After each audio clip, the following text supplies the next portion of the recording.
What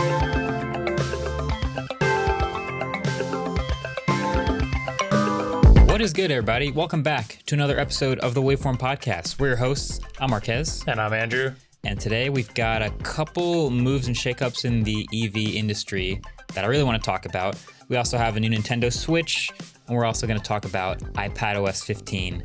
But first, Andrew's back. Welcome back. I am. I feel like I should be ripping my face off to show David's face instead. That's was amazing. His trademarked intro is pretty impressive. He likes to appear for his intro on the podcast, but we got Andrew back. What was your last week like? I saw some crazy pictures you took. I probably had like one of the crazier weeks of my life last week because Okay. I started off by Friday. We closed on a house, which is my first time buying a house, Congrats. which is like, thank you. Crazy.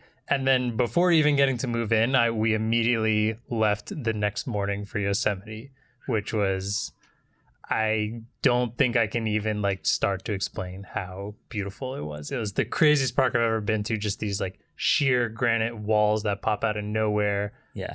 Altitude. We hiked 66 miles in 6 days, so averaged over 10 a day. I was exhausted.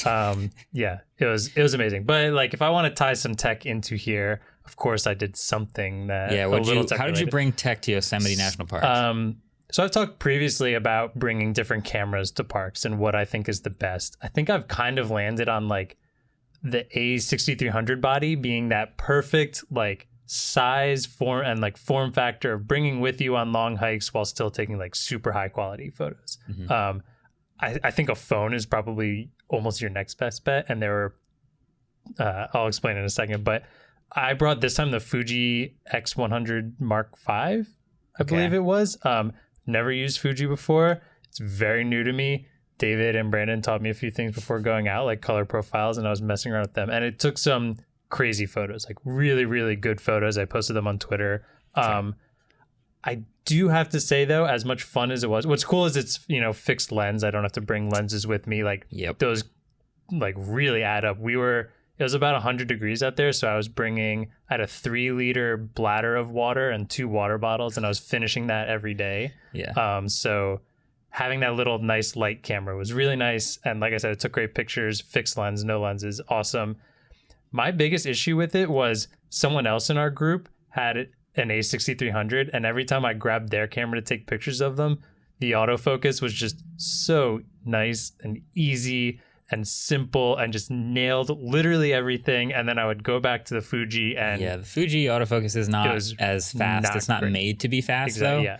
Interesting. Okay. I think my biggest issue with it was I really enjoyed looking through the viewfinder because of how bright it was. Mm-hmm. And I would tap to focus on the screen in the area I knew I was about to frame where I wanted focus. And when I lift it up to my eye, either my like cheek or my nose would touch the screen and throw the autofocus on something else.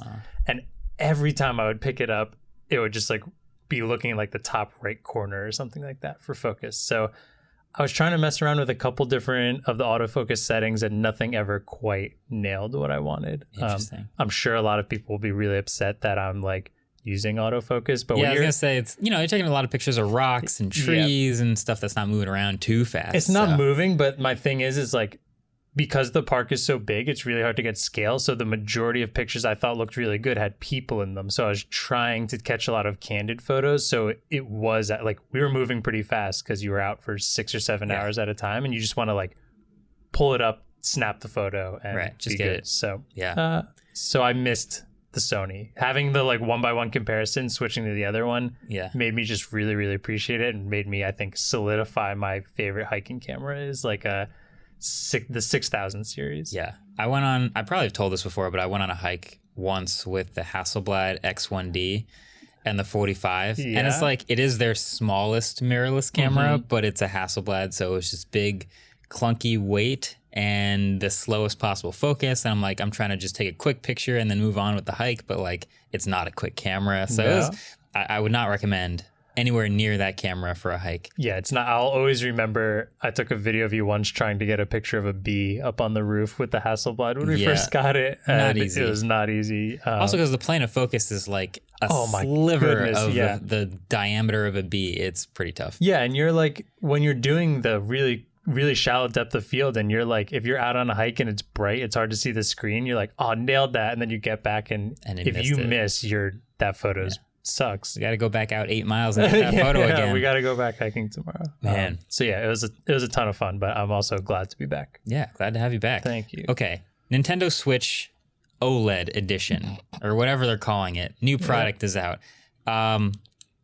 It seems like actually a pretty nice upgrade. I'm not a Switch user. I've used the PlayStations and the Xboxes. I've used my computers, my mobile devices for gaming. Not a big Switch gamer. Can you tell me if these upgrades for the Switch are actually worth what looks like a $50 increase in price? I think it is. Yeah. How does it look? Okay, I will say it looks like it is worth the price, but not worth the upgrade, if that makes sense. So if you already have a Switch, you shouldn't get this. Okay, that makes sense. I wouldn't, or I personally wouldn't. I don't think the upgrade is enough. So here's the thing. It's an OLED screen. It's a little bigger. It goes from 6.2 to 7 inches. The thing is it's still 720 when you're using it. And although you get a new dock, it's still only 1080 when you put it onto your TV. So I think I have seen a lot of rumors about a Switch Pro or something like that, which if you're going to name something Pro, obviously you're not doing professional gaming on a Nintendo Switch. But the word Pro sort of implies a couple things, like probably 4K output from the dock and maybe higher than a 720p screen at 7 like the inches. Portable version. You'd want at least 1080, maybe high refresh or something. But it seems like the Switch audience really doesn't care about that type of stuff. Switch is definitely interesting because most of Nintendo games are like super cartoony and it doesn't really matter as much. But I don't think anyone would complain if they still had 4K Mario Kart or 4K Mario Party or anything like that. I know I would be amped about it. And there were rumors saying that they were going to use some new NVIDIA chip, I believe, that would have 4K output through the dock. But this is not it. So that makes me think, first of all, Switch OLED is like the dumbest naming scheme. That's as far as we know, at least. But that just feels kind of weird. They had the Switch Lite, which is at $199. The regular Switch is at $299. This is at $350. So I do think paying an extra $50 for a slightly bigger screen. OLED obviously has its advantages. Like it's still going to look nicer despite still being 720. And then the dock is a little different. There's a white version. It has Ethernet on it, which I think is huge because before you had to use an adapter. And it just had USB, right? Yeah. Which that's annoying. Like most people probably use their Switch on Wi-Fi, which if you're downloading a huge game, that takes forever potentially. And then it has like some small things, like they said, improved audio for tabletop stuff. It seems like they're definitely trying to say like this new OLED screen is better for the people who use it on the tabletop. I've never been one of those people. It's just it seems just like a little nicer Switch. Yeah, it's a little bit of a nicer Switch. It's only $50 more. That's not bad if you don't have one already. Right. I kind of think the coolest thing about this, potentially, we haven't seen it yet, is the Switch price might go down, which would be awesome. Imagine a Switch at $250. I think what works great about that is, to me, the Switch is like a secondary gaming console. I think if you're strictly into consoles, PlayStation, Xbox are the way to go. If you are like me, I'm a PC gamer, and to me the Switch is like, I have friends over or I just want to lay down on the couch quickly, but I don't want to spend PlayStation money. Right. So like a lot of Nintendo's games are much more casual. I can sit down, I can play Mario Kart. I don't have to get super into it and slam my keyboard and controller or anything like that. That's why it's great to me. A secondary console, and as a secondary console, cheaper price is always better. And I don't care if it has 4K then. Exactly. Yeah, the most fun I've ever had with a Switch was also the same place that I've had the most fun with an iPad, which is on a plane. Oh yeah. Or like in the back of a car, like in some sort of transport situation where you have a very small space, then like a Switch is nice because it's a small, like doesn't take up too much of your lap. Same deal with like a smaller iPad, even like a bigger iPad's kind of nice. So obviously an iPad's much more expensive, so you get a couple games you like, and the Switch can be a much better bargain than buying an iPad and getting some games for it. So, and the other huge thing about Switch is like what makes it the most fun is the multiplayer aspect of it, and a lot of that has to do with if other people have Switches. So like especially with tabletop stuff, they do a lot of different features where if you have multiple Switches folded out on a table, they can connect to each other and you can play different games. So putting that at a lower price just makes that way more accessible and able to use those features way more often. So I mean, I know this was a storyline about the OLED Switch, but I feel like if the Switch price goes down, that's the biggest story here. Yeah. I have a hot take. Yeah. Every company is pretty bad in some way with naming. And Nintendo just proved it with this one. Yeah, it's a rough one. So first of all, this is called the Nintendo Switch OLED, which by itself is like not the worst. You get what Nintendo Switch is. This is the OLED version of it. Really, it's just like a bigger, nicer screen with some extra features. But remember when the Switch Lite came out and you can't take the Joy-Cons off, which means it doesn't strictly portable. It doesn't switch into anything. Oh. It's not. The whole point of never Switch, put that together. Right? It's a Switch. The whole point of Switch was like, I can take it off the dock and play handheld, or I can switch it into the dock, take the Joy-Cons off, and play it on a TV. That's what a Switch is. And this Switch Lite didn't let you do that at all, so it didn't really let you switch, and they just kept the same name. I'm so embarrassed that I've never put that together. Yeah, every company has something dumb like this. Every company, no exceptions. That's my hot take. Here's my suggestion for what they should have called this. I just thought of this. Okay. Although for one reason it doesn't work is because you can also get the new dock in white, so this doesn't help with me. But Switch Black. I was gonna say Switch Plus, but why black? Okay, so it's just a small naming change. It doesn't really imply that much has changed. But what's the biggest benefit of OLED? Blacks. Yeah. It's a bigger screen. It's just a little bit more. I feel like everyone gets what Plus is. And that's why I would have said Plus. Like I think people might care about the bigger screen more than the fact that it's OLED. I mean, the LCD is not that great. What I also haven't confirmed yet is if it does say it does work with other Switch accessories like Joy-Con, but I can't tell if the footprint's any different because the screen is bigger. I don't know if it just means the bezels are smaller and therefore it's the same exact footprint. I kind of think so. Yeah. Okay. But you might have to use the new dock for it. It comes with the dock anyway, so I don't see why that would make any difference. Yeah, Switch Plus. There's my I still say Switch Black. I was pretty proud of that. I'm kind of sad that you weren't that impressed with it. I would take both of those over Switch OLED. I think, yeah.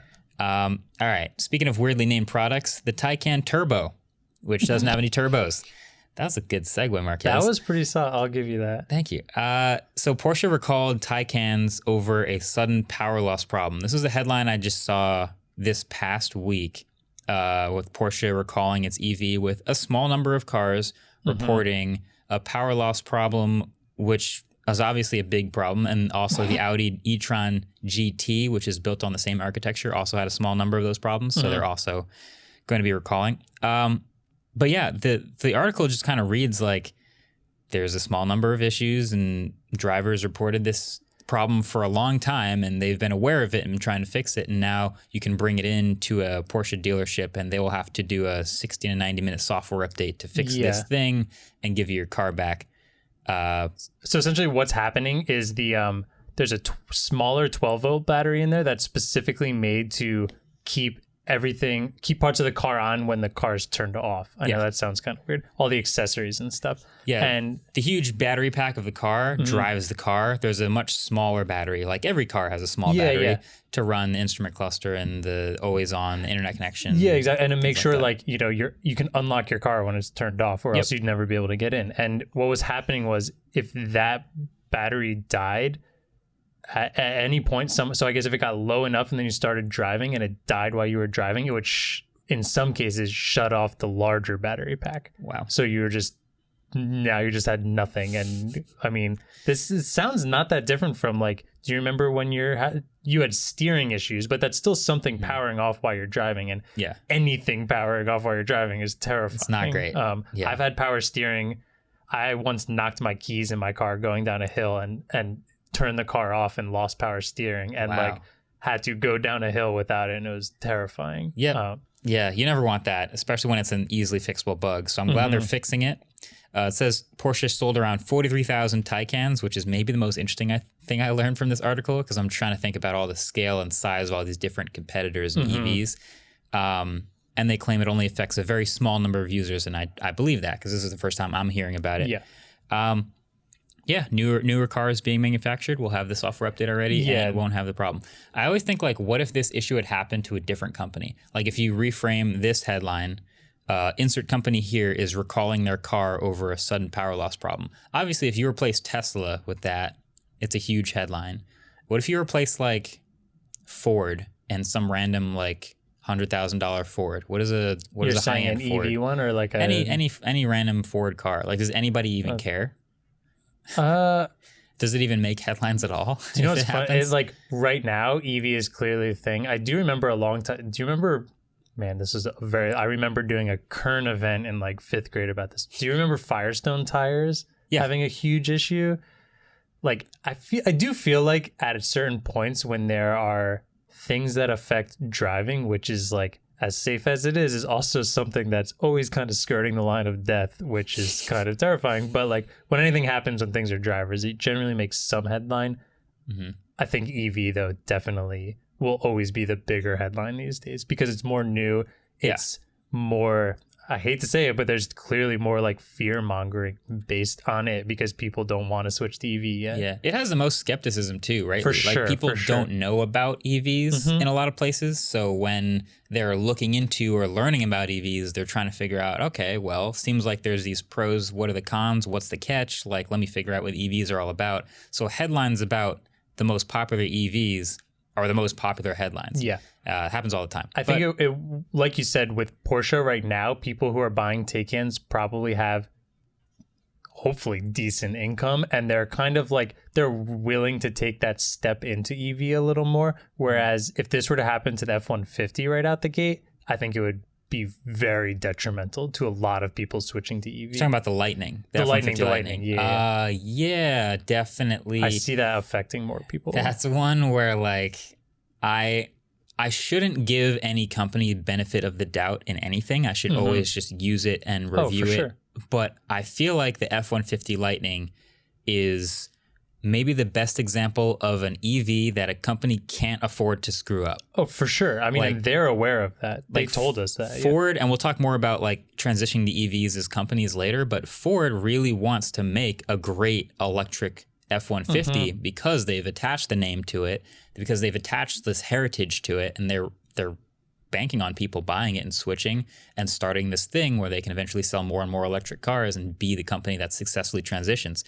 So their first one having any sort of issues, they're going to be doubling down right. They're going to be on top of it. They're going to make sure that they don't have any of these problems. So, I hope to see it turn out that way. I hope they don't have any problems. But yeah, as far as giving benefit of the doubt, I feel like that's one where we really expect to see Ford go all out. So I'm looking forward to that. For sure. All right, let's take a quick break. We got to come back and talk about Canada banning gas cars. This episode of Waveform is brought to you by Mini Cooper SE. So you may or may not know, since I try to be subtle about it, but I do enjoy electric cars. I've talked about them a bit. So the Mini Cooper SE is charged for the city and ready to spark up your drive. So we've spoken about the usefulness of EVs compared to others on the podcast before, and I think this is one that actually takes the cake. It's a zippy car designed to be as stylish as the city you drive in. Unlike other EVs, the Mini Cooper SE doesn't look like it's out of a sci-fi movie. It still maintains its classic design and won't look out of place driving through the streets of New York.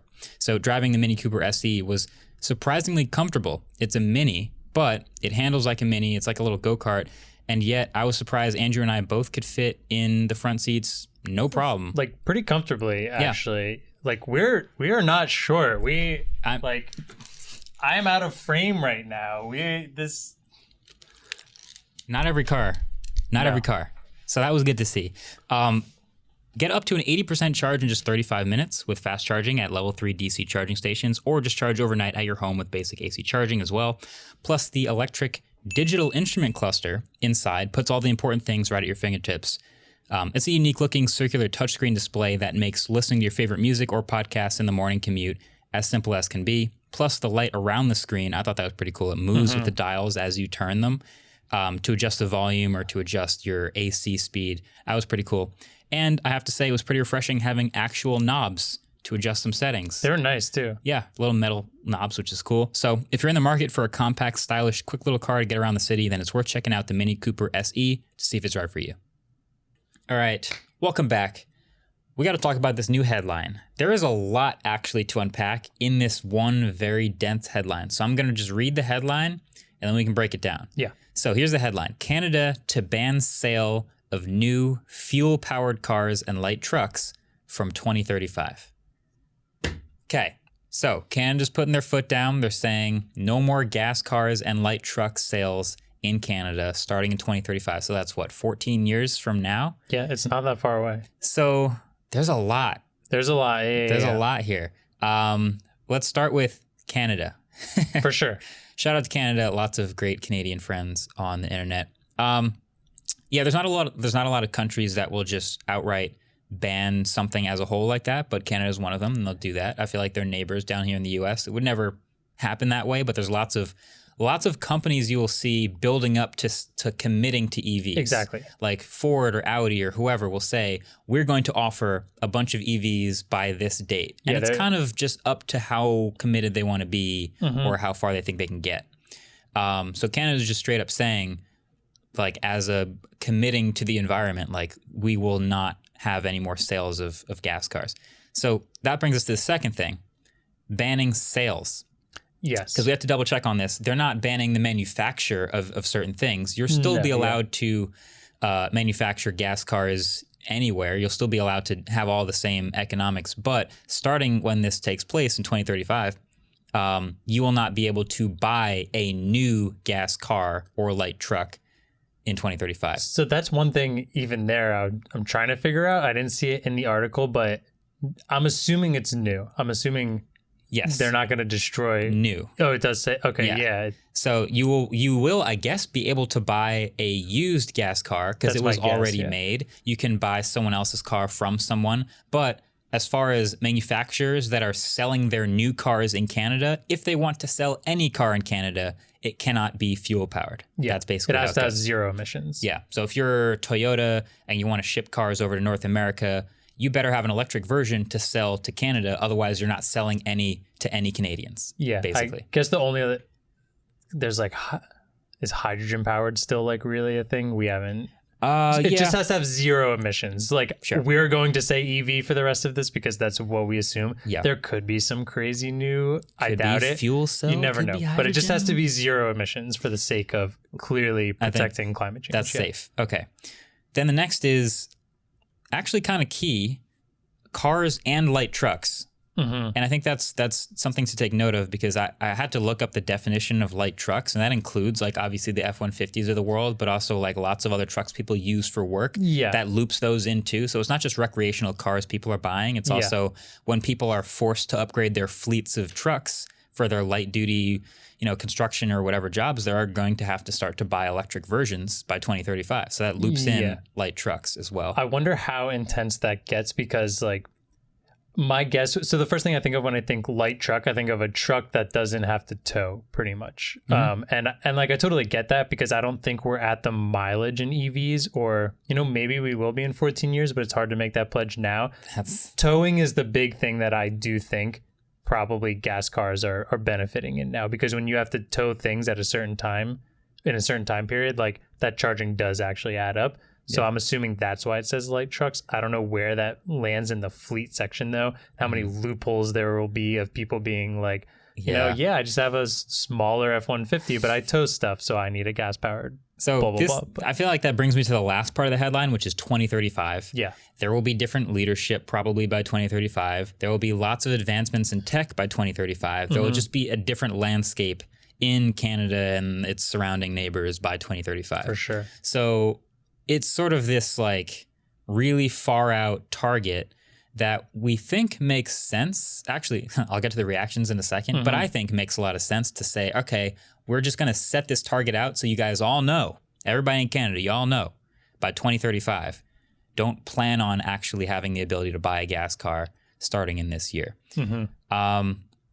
Couple deeper thoughts on that. One, today and probably forever, Canada's cold. And so electric cars in Canada specifically have a harder time in the winter because the range is less, because you have to heat up the battery. And that's been something people in the Northeast deal with. They pretty much only sell all-wheel drive cars in Canada. No one wants rear-wheel drive in Canada because it snows out there. You need a certain type of car. And so for that reason, a lot of Canadians have avoided EVs because they have much worse range in the winter. Yeah, I think I actually wrote something down that it's only like 3% of cars sold in Canada are EV. Yeah. So if you're thinking about, and that's like 3% sounds very small, but that's still like 3 out of every 100 cars sold that are new are electric. It's pretty low, but it's not bad. Yeah. I'm just thinking like, all right, so by 2035, 14 years from now, will the tech be good enough? I think so. But will the tech be good enough that that range drop off in the winter is no longer a concern? I hope so. But I just want to talk about the two different reactions that I've seen to this headline. Yeah. So again, the headline is Canada banning the sale of new fuel-powered cars and light trucks by 2035. The two different reactions I've seen are one, 2035 is way too late, and the other is 2035 is way too early. That's the two very different reactions I've seen.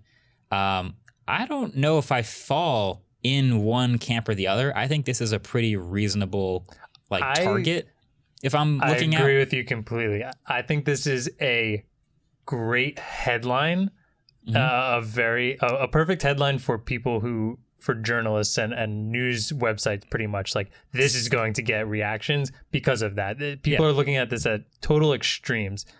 The sale of I wish I had a statistic here, but like new cars they sell a lot. But if you look at how many people buy used cars because they're cheaper and they're still super reliable, like, the used sale market is insane. Yeah. So there's still going to be so many gas cars sold in 2035 in Canada, as long as all this stays there. So with all the EVs increasing, we're going to see a lot less gas cars, but there's still going to be a ton of gas cars. Yeah. And that's just for regular consumers too. Yeah. And so the line right under the headline is Canada will ban the sale of fuel burning cars and new light duty trucks from 2035 in an effort to reach net zero emissions across the country by 2050.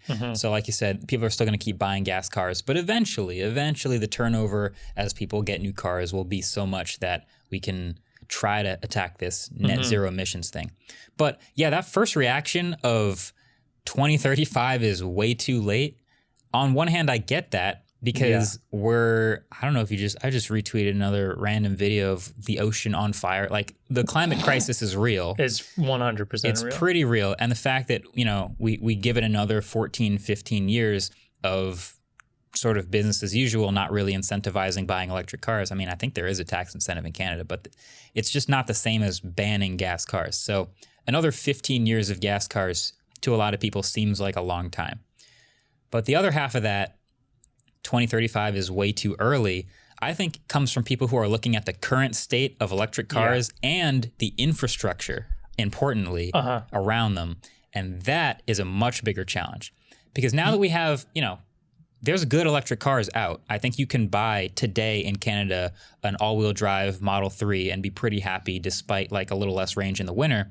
But the charging networks, all the other alternate, I'll call them EVs that don't charge at Tesla superchargers, but all the other EVs that don't charge at Tesla superchargers that have to rely on the infrastructure that's being built out right now, that seems kind of bleak. Like, if you're looking at the current state of, okay, if I were to get an electric car sometime in the next few years, would that be okay? So that's where a lot of people are coming from. They're like, I don't have a garage. I need to depend on where the chargers are, and there's nothing anywhere near my house. I live in this part of Canada. And I get that too. So it's sort of right in the middle for me. I find that funny because to me, infrastructure seems like something where 15 years from now, I don't see it being any issue.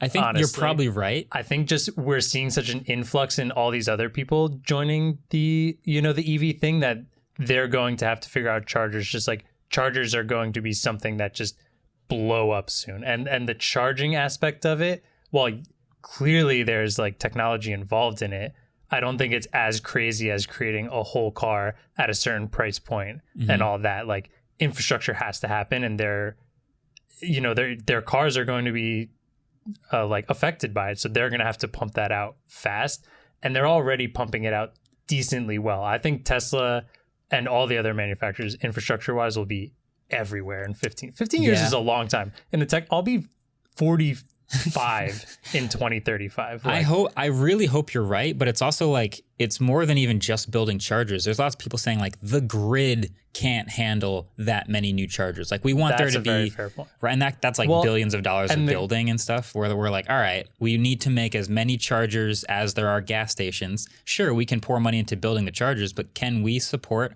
all of the cars in Canada using all of those chargers all the time? That's like underground type infrastructure. Will that be ready in 14 years? That I don't know about. And I guess the other thing is, if this is, I mean, 2035 isn't the net zero emissions part, but 2050 is, and not all EV chargers are producing zero emissions. Like you're getting electricity from coal burning places at some point. They're causing emissions. That's just so I think it's a great step. Like you said, I don't think it's as intense as either of those sides look, but I cannot wait.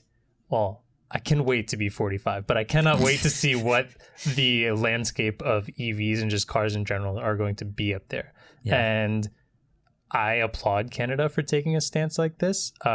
You said too, and this is something I wondered, and hopefully someone in the comments or on Discord or something can help us out here, but we have term limits in the US. So I think this would be super hard for a president of the US to ever pledge or ban, because in 15 years, they're gone. Yep. Who's going to say the next person's not just going to overwrite that? I don't know how it works in Canada. And I think the UK has made a similar pledge, banning them by 2030, I think. But I also don't know how elections work in both of those. Will these prime ministers be there till that time to oversee it? I think that's all interesting. I don't think the US could do it. California, though, as a state has done it. Right. That's kind of what I'd more expect in the US. Yeah. But yeah, it's always funny when you see these deadlines set so far out. I feel like they always move. Like whenever you hear like, oh, we're going to do this thing. Remember like 10 years ago when we heard about how many EVs they'd be making by 2020 and 2025, and they're not really doing I don't remember that. yet? I remember like 2 or 3 years ago when they all started doing like anywhere from 25 to 50. Almost every car manufacturer has pledged. But There's been a couple missed deadlines. Oh, I'm sure. Yeah. I think those two together, though, might be what kind of puts us in the right direction, though, because, I'm a car manufacturer and I promise by 2050 to have purely EV. But I'm a car manufacturer and I can change that whenever I want because I don't really care. And when you're a big company, you don't seem to hit the repercussions quite as hard as some other places. But if now you have a potential total loss of sales in a country, I mean, Canada's the second largest country by landmass, which obviously is different population wise. They have a lot of the northern aspects of it, but like it's not a small country to be taking sales away from. So if I'm a car manufacturer now, it's like, oh no, I'm going to lose a huge, especially those big, like I'm sure Subaru does really well up there with all-wheel drive. I'm sure Toyota does great up there. I'm sure Ford does great up there. Yeah. Sure. So like they're all probably now like, okay, I need to take our pledge a little more seriously because we're going to lose this huge chunk of sales over there. Yeah, to me, the companies themselves pledging to move to EVs by a certain year, to me, feels like part PR, part a little bit of internal pressure. Like we want to be good at EVs, so let's just tell ourselves we're going to be good at EVs. Yeah. But like, if we miss the date, like what's going to happen? Nothing's really going to come down and punish us. Where this coming from the other side, where it's like, you won't be allowed to sell here by this year if you don't make an EV. Yeah. And if you only offer a bad EV, like others will swallow your sales and you'll be pretty much out of that country. And then you lose all loyalty for when you do come out with the EV. It's just totally like a different bad pressure. Cycle. Yeah. Totally different pressure. So that is why I do appreciate this move from Canada. But yeah, I still do want to see, a little more promises from the companies themselves. And I call them promises, but they're just kind of like setting vague targets for PR themselves. Statements, yeah, exactly PR statements. The stock already, price goes up. Look, they said they'd make 50 EVs. Yeah, okay, great. Well, I want to see them. So that's where I'm at, but I appreciate this. Real quick, while we were discussing all that, Adam looked up, I mentioned new cars versus used cars before. He found a quote that says in 2019, 17 million total vehicles were sold in the US. The rate at which secondhand vehicles increased double compared to new cars. So not 2 times as many new cars, but the rate at which they're being sold. So that's the thing. We're seeing all these new cars that are having longer and longer lives. So like the secondary value of them stays really good, and the secondary car industry is great. So like that's going to keep going. I would not doubt if there are a couple people who are going to be like, we're going to build gas cars right up to 2035, and they are going to continue to sell at our 100%. Used car dealerships. So, and every year that the gas car gets better, they last a little bit longer. I think I was reading about this too, but like the average lifespan of a car, meaning the average amount of time someone keeps the car they just bought, for a new car is longer than ever. And for a lot of tech things, it's longer than ever. But basically, if you keep selling your gas car right up until 2030, 2035, they might keep that new gas car for 8-9 years until. So yeah, the whole cycle of like transitioning to sustainable energy for transportation is a long one. This is just one step to hopefully expedite that cycle, that turnover. But yeah, to me, that's why I think the people on the side of this is way too early, why are we doing this, it'll never work, feels like not a great argument. Listen, trust me, I'm sure there are people out there that have maybe decent arguments, but if your argument is just like, I like gas cars and I enjoy gas cars better than EV, I can't agree with you on that, because if the world gets way too hot and none of us can live in it anymore, who cares what car you're driving? Might be a hot take. Might be a hot take. Hot Might take. Be very hot. A literal hot take. Yeah. All right, let's talk about iPadOS 15. Okay. The newest version of iOS for the iPad. So, okay, I did a video about iOS 15 first. Lots of really cool features. FaceTime has SharePlay built in now. There's this live text feature in the gallery where you can select text wherever you want. Lots of really cool stuff. Definitely watch that video if you haven't already. Then we also we made a video showing iPadOS 15. Now, this is the one that has some expectations to it, right? So M1 iPad Pro came out, and it's this crazy powerful chip. Benchmarks over the 16-inch MacBook Pro, 16 gigs of RAM in a tablet. We're all looking at this like, okay, the iPad has reached yet another ridiculous performance peak, and it's just still an iPad. What are they going to do with this, right? So this is before WWDC, and I had a little montage in the video because there's a lot of us sort of talking about this, like, well, maybe iPadOS 15 is going to be finally like unlocking some new features, some new power, some window management, something to take advantage of this new chip, because the iPad's crazy overpowered, right? So it comes out, it's announced at WWDC, developer beta. I install it, we start using it. It's basically the same thing. It's very similar. It does have some pretty cool features. Again, it has all the same iOS stuff we were talking about, live text. It's got SharePlay and FaceTime. It's got the new maps. It's all shiny and with all these little tiny trees and everything. Very cool. Performance is great. I've been using it. It's actually a really stable beta, the public beta now. But on iPadOS specifically, there's like 3 major new UI tweaks, and none of them for me really changed the way I use the iPad. Like I got my hopes up a little too high for this. I think a lot of people did. We probably did, but they are pretty cool. The big one, number 1, is you can put widgets anywhere on the home screen now. Neat. I've been doing that on Android for like 10 years now, so that's great. Appreciate that, Apple. 2, it's the same multitasking fundamentals, but they've surfaced it now with these 3 dots that appear at the top of the screen everywhere you go. It's either full screen app, split screen app, or slide over app. Yeah. And before on the iPad, I actually really like this because I don't really use slide over. Like I just forget about that gesture. And a lot of times if I'm thinking about doing split screen, I will remember how many gestures I have to do it, and I just won't do it. I'm like, never mind. I'll just go back and forth. I'll go back and forth. It's fine.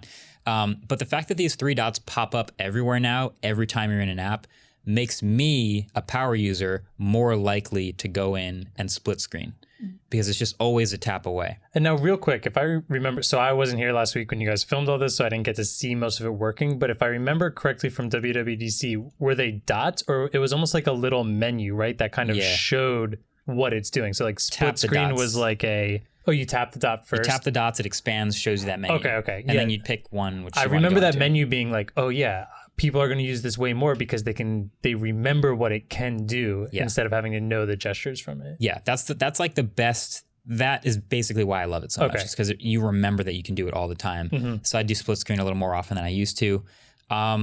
But the last thing is Quick Notes, which it's literally just an Apple Notes feature. I didn't use Apple Notes either very much. I use Pocket. I use other note-taking apps. I use TickTick, Google Keep, doesn't matter. Now, with Apple Notes, you can swipe up from the corner at any point in iPadOS, and it'll give you a quick note. and you can just write something down and save it. Kind of like you could if you were on the lock screen in Samsung. I was going to bring that and up. It's a Samsung Note. It's the same thing. I actually used to use that pretty often, like between like getting ready to go to the grocery store and Lock like screen. walking through the parking lot. I would just be like, oh yeah, and just whip out that was the only thing I used the pen for. So good. That was really nice. It was always like that one thing, like, oh, I'm not a big stylus guy, but there is this one really useful feature. That was huge for me. Yeah. So this feels kind of like the same thing. If you have a pen, or you could also just do this with the keyboard. Yeah, you just swipe it from the corner, you get a quick note, you type whatever down, you swipe it away, you just saved it to quick notes. Easy. The nice little bit is it will actually talk to other things on the screen underneath it. So this is kind of like a UI thing. I think Craig's probably pretty responsible for. Probably. Which basically, like if you're in a browser and you pop up a quick note, you can just add that link right into the quick note and then write something. You can highlight something on the page. And when you come back to that quick note later and click on the link, it'll bring you back, highlight the same thing on the page. Okay. So you're now a little more plugged into the UI, a little more like interactive with your notes, I guess, which I liked. Yeah, I thought that was good. Can you share those quick notes?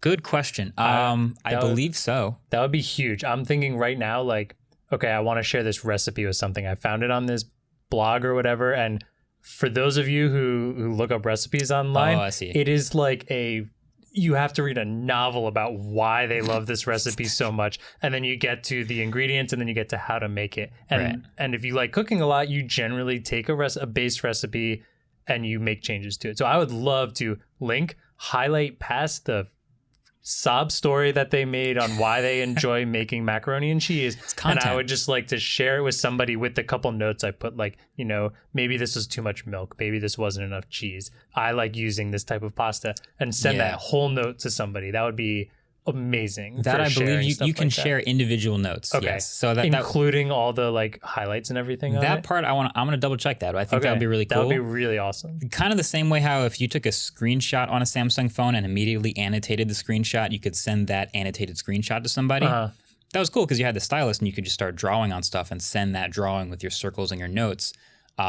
With these quick links and these plugins and hotkeys, I don't know if all of that will translate, but I know it's useful even for yourself for saving things. Oh yeah, I would still love it. Yeah. So it's not the revolutionary changes the way I use the iPad type software update. Maybe some of us were getting our hopes up for, but I don't want to let my expectations be the thief of my joy. Yeah. I want to just enjoy iPadOS for what it is. And for the couple people like me who are maybe teetering on just getting rid of the MacBook entirely, I'm just going to tell you it's not going to push you over the edge. There's nothing like extra here for the file system or for window management that's going to really make you go, okay, now I can get rid of the MacBook. Now I don't have to have two things in my backpack. So the iPad maintains its position as a secondary computer to me, and that's fine. I don't really mind that. But yeah, I think there's a lot of people who are waiting for like maybe something a little more that we didn't quite get. Here's the other side of that. Okay. Just to say, maybe, I don't know if this is devil's advocate, but this software that I'm reviewing now on a $1,000 iPad Pro with an M1 chip that I was hoping for some extra power features for, this iPadOS is going to be on every iPad, right? I think we mentioned this on an earlier episode, but like the $329 iPad for education, awesome. Like the iPad Airs, every single other one of these iPads is going to have the 3 dots, the quick notes, all these better features from iPadOS and iOS 15. And they all just got that much better. Yeah. So while the $1,000 iPad with M1 disappointingly doesn't get pushed over the edge of cannibalizing MacBook sales, I can't say that doesn't shock me because all the other iPads get better too. And that's just kind of where they live in between iPhones and MacBooks. It sounds like I'm just conceding the iPad being a not great I thing. wanted to ask that question. Do you think there ever comes a point, which is funny because they made all the ads like, what is a computer? But are they ever going to overtake the MacBook? I think as long... Or like even be at the point where like people are choosing between those two and like it is doing enough to kind of be at the MacBook level. Because I've heard arguments on both sides. Yes, there are definitely people now that are choosing between the two. Maybe between a MacBook Air and an iPad Pro with a keyboard case or whatever. And I think it really is very dependent on workflow. This sounds like a cop-out answer, but like for a lot of people, the iPad will do everything you want it to do. I'm saying iPadOS is not the reason it now does everything you want it to do. It already did everything you wanted it to do, just a little more easily now. Okay, let me rephrase the question a little bit. Okay. If you were, because like I can see a lot of people doing that who maybe haven't grown up on laptops as long. Do you think there's anyone who has a MacBook or MacBook Pro that is going to be like, my next device is strictly iPad? Does that make that a little tougher? Yes. Because of all the things you are used to on that. I think I was watching Linus, I believe, and he was kind of making this argument that he doesn't think it will ever quite do that. And one of those is like just file transfers and stuff like that is so much different. And I couldn't believe it, but he says, if I transfer a file, unless I sit there and watch the thing tick the whole time, I have to like do something, and then go back. I never get any confirmation that it finished filing. And so I have to go check myself. And that just like... You wait for it to appear. Yeah. Yeah. That's the type of thing. So I think there are a lot of things like that Apple could do to make the computer user be more comfortable only using an iPad. But in general, and I kind of want to be wrong here, but I think as long as Apple sells a computer... their what's a computer thing is really just advertising. They're not going to overlap the computers they also sell. Yeah, because they're cannibalizing their own sales in that sense. So why would they? They didn't get to be a $2 trillion company by, oops, we're not that good at business. We accidentally cannibalized our own sales. Like, they're pretty good at this stuff. I mean, they did kind of, maybe this isn't the best example, but they did kind of do it with iPod. How so? With Phones, the iPhone? Yeah. Like remember even that like random iPod they threw out like 2 years ago was like, we bought it and we're instantly like, why on earth would anybody buy this? It is kind of different, I think. I think it got cannibalized by the times we live in. Like the fact that the iPhone has an iPod built into it, it completely 100% overlapped, and people would buy the iPod if they just wanted a cheaper version and didn't need the phone features.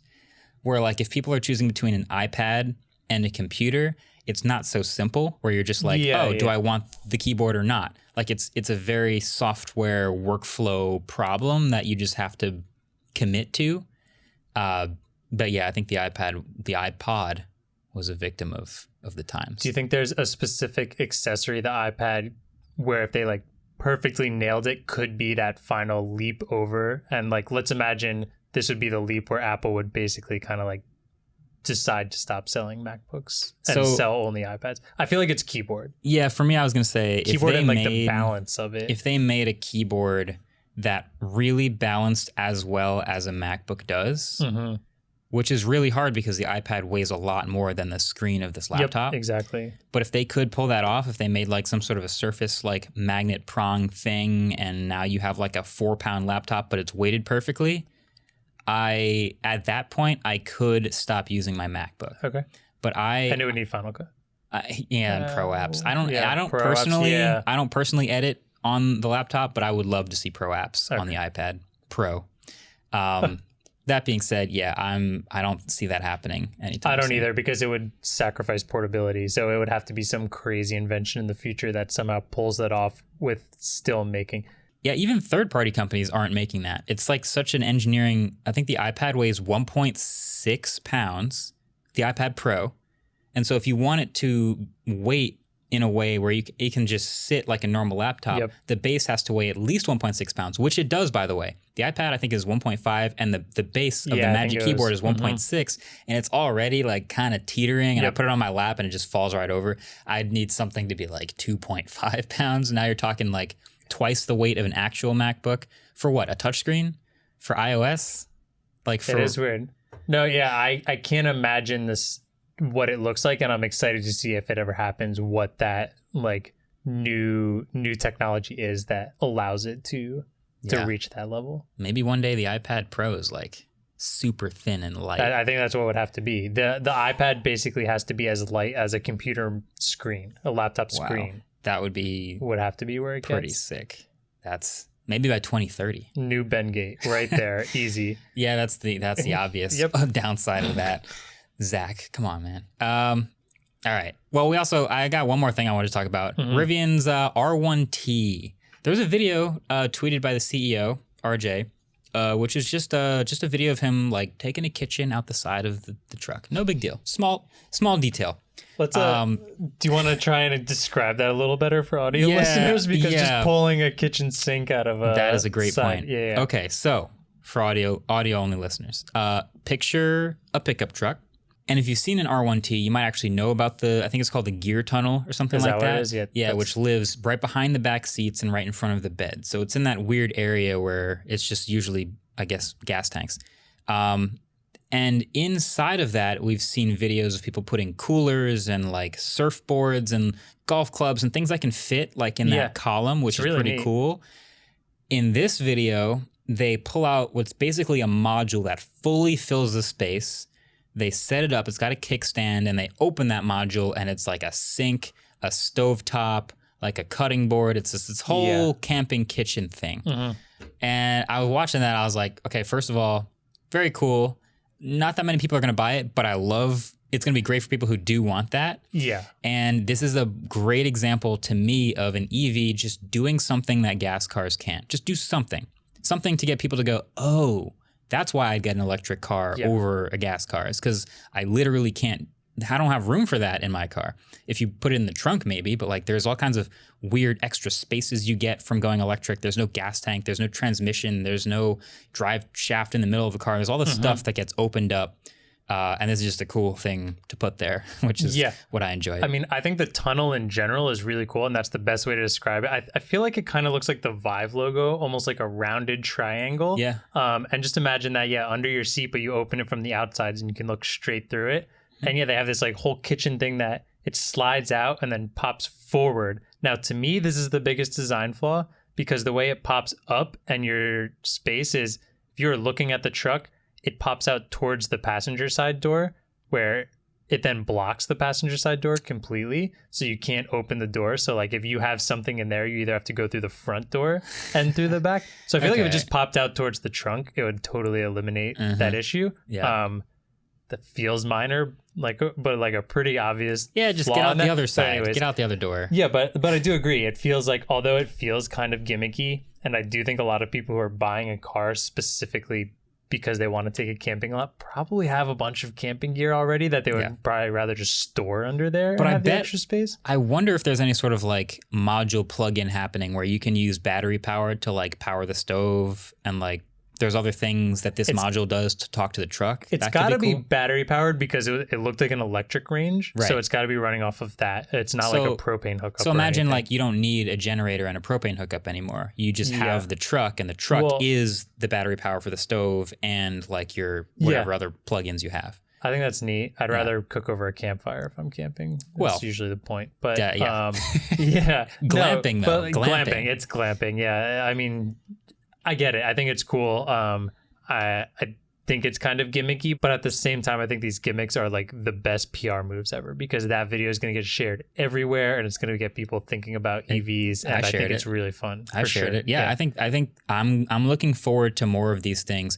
You know, I saw Cybertruck, and one of the things Cybertruck did, obviously besides the Cyber Quad in the back, which is technically another thing that you can do. It'll be an electric quad that plugs into the truck's battery. Cool. But also, there is a lot of high-powered plugs in the back. F-150 Lightning did this.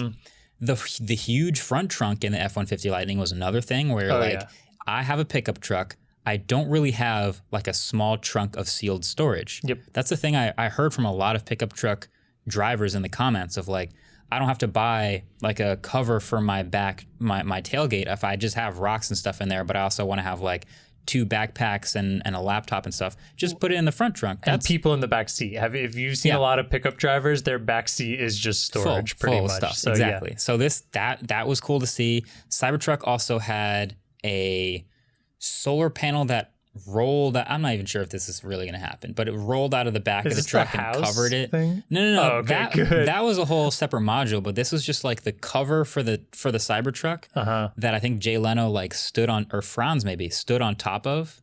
I think Elon did this. He just walked up on top and was like, "See, it's strong. It can hold me." But that was solar panels, and that would allegedly give you maybe a little extra juice or be able to charge. I could some see stuff. that as something that's charging the accessories you're using on it. Like that feels. Yeah. Cool, I guess. I don't know how you'd roll.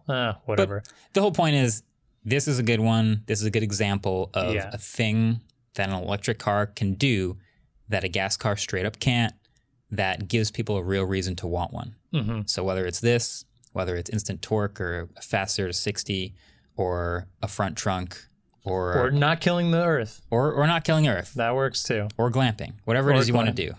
This More is important. I like to see stuff like this. So shout out to them. Hopefully we can get an R1T here someday and maybe a autofocus episode. I would love that. That'd be pretty fun. That would be sick. Then we have to go glamping. We have to. Don't make promises you can't keep, Marquez, because I would love that video. It's part of the experience. We'll see. You can camp in that. I'll camp in a tent. We'll see who's more comfortable and who can cook more. We have to catch all our own stuff, though. Oh, I'm just kidding. That is a wrench. That is a big wrench. That's not glamping.